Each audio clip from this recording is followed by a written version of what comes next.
Subject in simple, subject is nothing but person or a thing.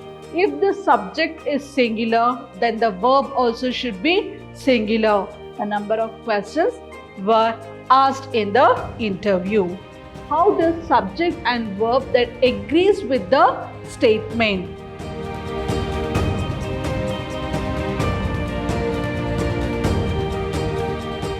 Hello everyone, I am Abhita Tamaya, lecturer, Department of English, Vidhyaashram Pre-University College, Mysuru. In my previous session, I had discussed about tenses.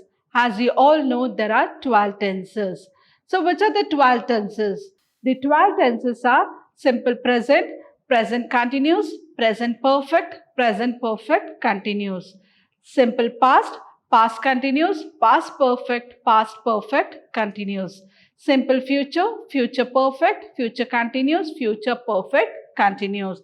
These are the 12 tenses. So as you all know, 3 tenses, that is present, past and future tense, they are subdivided into 4 divisions. So put together it is 12 tenses. In today's session, let's discuss about subject-verb agreement. You might be wondering, what is the subject-verb agreement? What is subject? What is verb? What is agreement?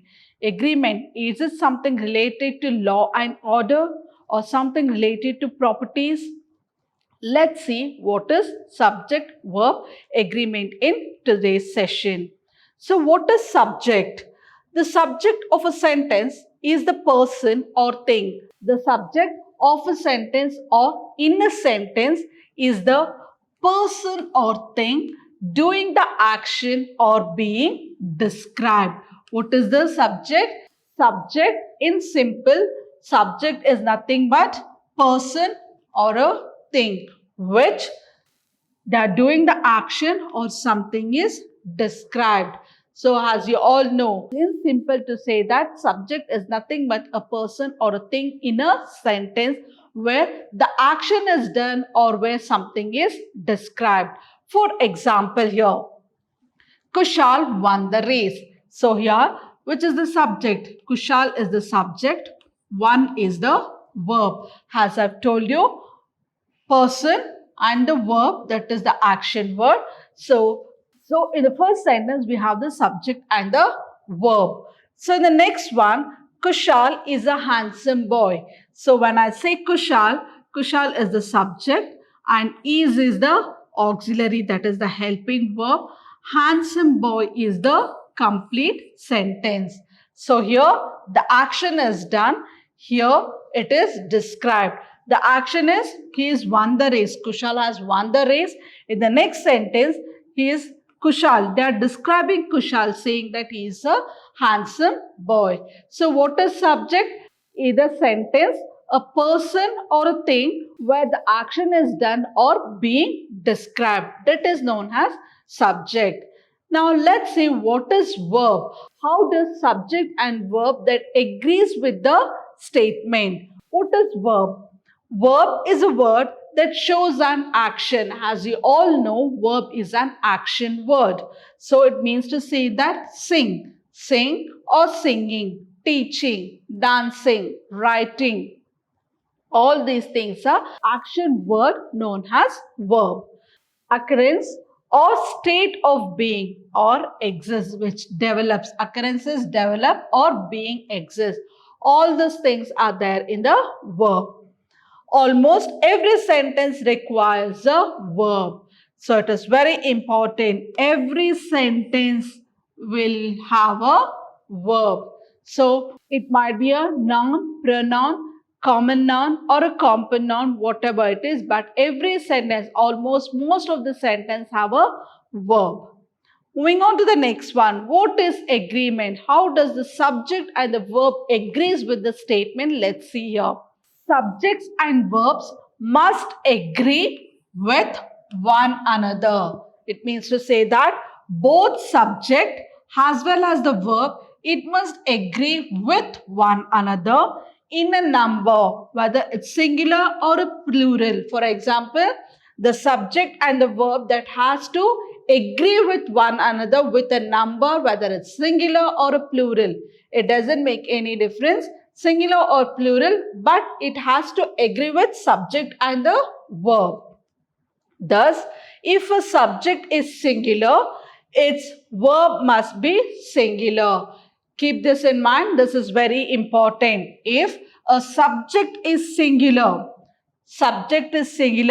even the verb must also be in singular. If the subject is plural, even the verb also should be in plural. Don't forget this. This is very important.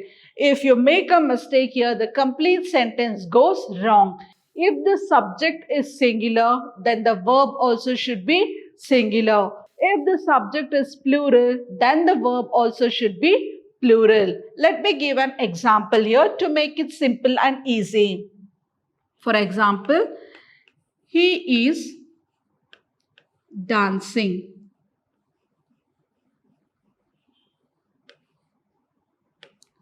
So, he is the subject here. Dancing is the verb. Correct?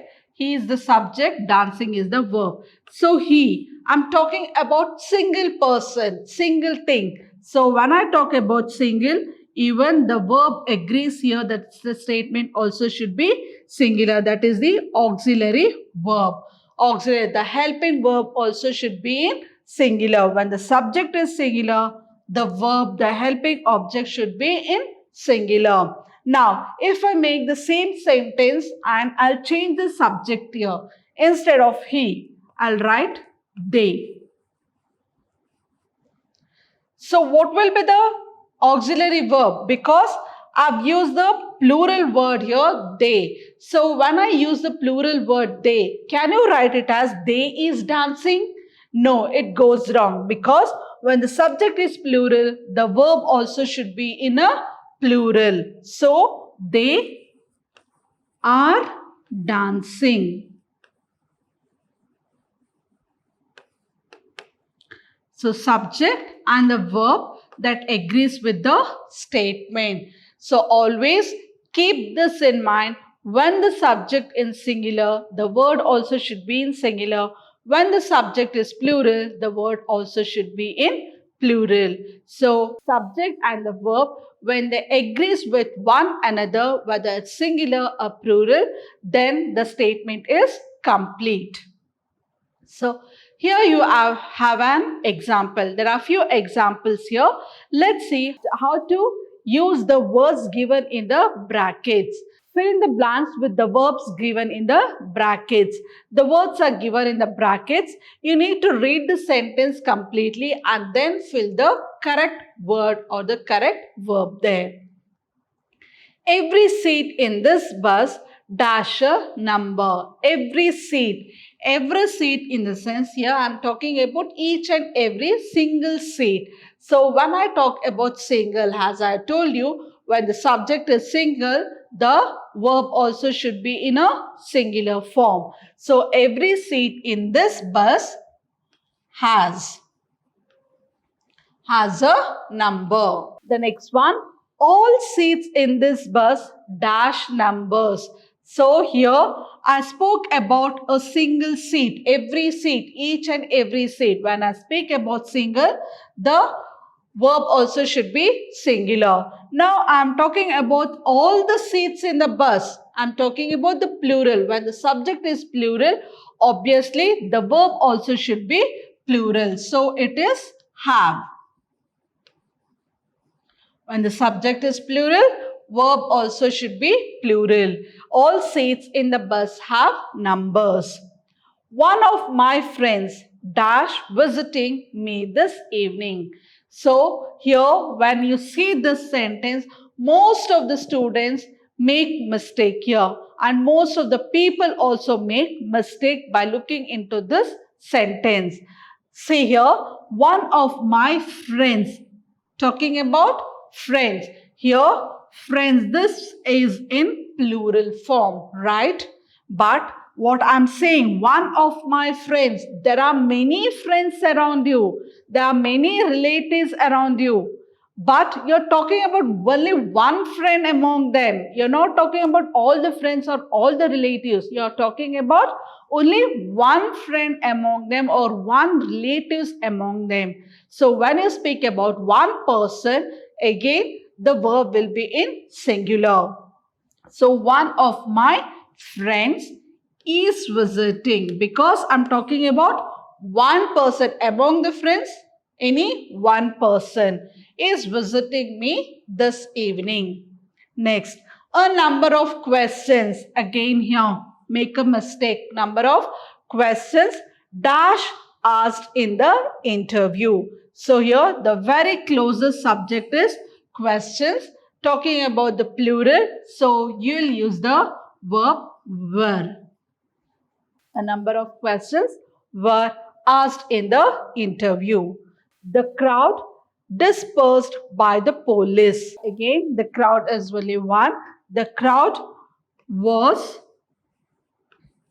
dispersed by the police. Next one, the Prime Minister with his cabinet colleagues dash arrived. The Prime Minister with his cabinet colleagues. I'm not using any conjunction, that is and or the linking word. So if I have used the word and, it means to say that to the Prime Minister and his cabinet colleagues. But here I'm talking with his ministers and the cabinet colleagues with Prime Minister. So Prime Minister, I'm talking, the subject here is Prime Minister. It is the subject. When the subject is in singular, obviously the verb will be in singular. Here, colleagues, it is in singular, but it is not connected with Prime Minister and cabinet colleagues. It is with his colleagues. So it means to say that the sentence is in singular. When the sentence is in singular, obviously the verb should also be in singular. So the Prime Minister and his cabinet colleagues has arrived. The next one, the captain of the Indian team as well as the players dash here. See, captain of the Indian team as well as the players. Here, Indian team is also there, captain is also there of the Indian team, and the players is also there. But is it connected with and the conjunction? No. So we are talking about the captain, only one person here. So the captain of the Indian team as well as the players is here. Either intelligence or hard work dash required to get good marks. Either intelligence or hard work, any one among this. So there are two things here, intelligence or hard work, any one. It might be intelligence or because of the hard work, he has got the good marks. So talking about singular thing, so it is either intelligence or hard work is required to get good marks. Next one, neither Gopal nor Suresh are meetings. So neither Gopal nor Suresh, neither this nor that, this or that. So it means to say that neither Gopal nor Suresh attends a meeting. Krishnamurti nor Narayan will dash food to the guest. Krishnamurti or Narayan will not, don't write serves, because I'm talking about the future. There is a word will here. So Krishnamurti or Narayan will serve food to the guest. Here guest is a plural, but talking about the singular person. Krishnamurti nor Narayan will serve. Will is the future tense. Talking about the future, will serve food for the guest. So you might be thinking how to use. Is there any rules to know more about it? How to get to know or how to understand where to use is, was, are or were. So yes, you have 10 to 12 rules and regulations where you will get to know, if you go in depth, you will get to know how to use these words. The next one here, correct the following sentences. There are few sentences here. and there is an error. There's an error in each and every sentences. You need to just read the sentence and identify the error. Once you identify the error, you need to rewrite the sentence completely. So let's start here. Slow and steady win the race. So here it is combined with two things, slow and steady. As I told, there are two subjects here, slow and steady, win. So what is the error here? Win is the error. So slow and steady wins the race. A stitch in time save 9. It is a proverb. A stitch in time save 9. What is the error here? The error is save. It is not save, it is saves. A stitch in time saves 9. Economics is an interesting subject. So here, is there any error? No, there is no error. When I say economics here, the word ends with S and you say that it is a plural word. No, it is not plural. For example, economics, mathematics, when we speak about these subjects, we'll say with the words and or the letters ends with yes. But you think that it is plural. No, it is not plural. We are talking about one singular subject. So economics is an interesting subject. Sometimes to make you get confused, there'll be no error, but the answer will be correct. And you children, without knowing it properly, what do? You think that there is an error and you try to change the verb here. Don't do that. In this sentence, there is no error. A bunch of keys have been found. So a bunch of keys. Most of the students make mistake here. A bunch of keys. For example here, there are many keys, but I'm talking about one single bunch. Not talking about the keys there. I'm talking about the bunch of keys. So when I talk about single things, so bunch is single. In one bunch, there are many keys. So bunch of keys, the error is have. It is not have. It is has been found. Measles are dangerous diseases. What are measles? Measles is a disease which spreads from one person to other by cough or a sneeze. So measles, it is a one disease. It is not compared to many diseases. It is only one disease. So the error is R here. So measles is, because when I say about measles, it is a plural. This word that is ends with S. It is not plural. Measles is dangerous diseases. So these are the few errors where you need to read the sentence as I've told you earlier itself, how the subject and the verb agrees with one another to make a sentence complete. So if the subject is in singular, then the verb also should be in singular. If the subject is in plural, then the verb also will be in plural. Don't get confused. Make sure that you'll read this question, understand it, whether the sentence is singular or plural, then fill the blanks or then try to identify the error and rewrite it. Or else the complete answer goes wrong. So, if a plural number applies to distance, weights, heights or amount of money and represents a single figure or quantity, it is treated as singular. It means to say that plural numbers apply to distance. Now I say kilometers, heights, lengths, weights, or the amount of money, rupees, represents single figure or quantity. It represents single figure, but it is treated as singular. So when I speak about the numbers here, that is about the distance, heights and weights, it is the plural numbers. They are plural, but it represents a single figure. For example, 5 kilometers is not a great distance. 5 kilometers. Kilometers, as I told, it represents a plural number. 5 kilometers is not a great distance. Because why I have used the word easier? Because plural number applies with heights, weights, distance and amount, but it represents a single figure. It is plural, but it is representing one single figure. Only one thing we are representing here. So we use the word or the helping verb is. When the subject is singular, the verb also should be singular.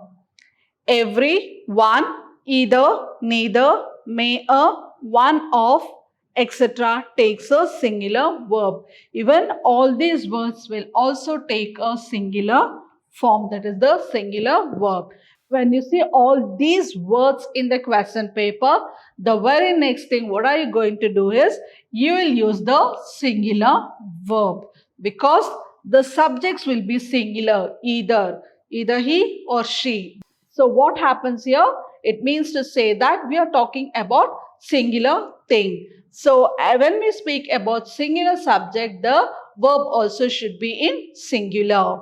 So that's all about subject-verb agreement. I'll be back with another session with word order.